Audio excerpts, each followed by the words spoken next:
Hello mga mamshi! So magluluto ulit tayo ng pagkain ni Bibi Zia. Dalawang beses ko na po itong ginawa.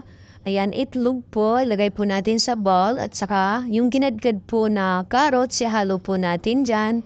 Tapos, mix-mix lang po natin hanggang maging maayos na po ang kanyang mix texture.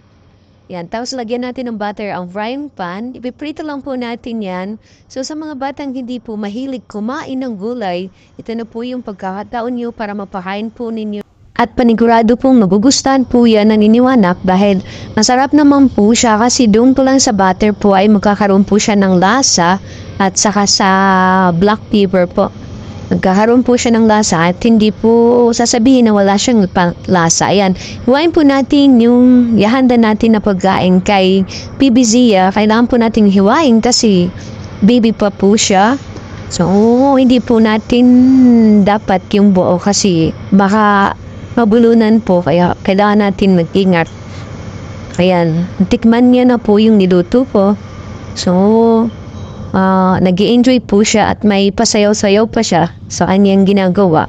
Pero sa totoo po niyan, sinubuan ko po yan siya kasi kung hayaan ko lang po siya kumain, di po kami matatapos. At yung tatlong anak ko, yun din ang ulam nila. So, sinawsaw lang nila sa ketchup.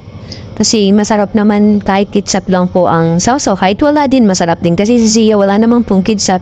Yun ang kinain niya. Ayan, natapos na si Zia at busog na siya. Kunti na lang natira at pasensya nyo na po, makala talaga kumain at tuwang-tuwa pa siya. Yan, good job. Thank you for watching. Follow for more videos.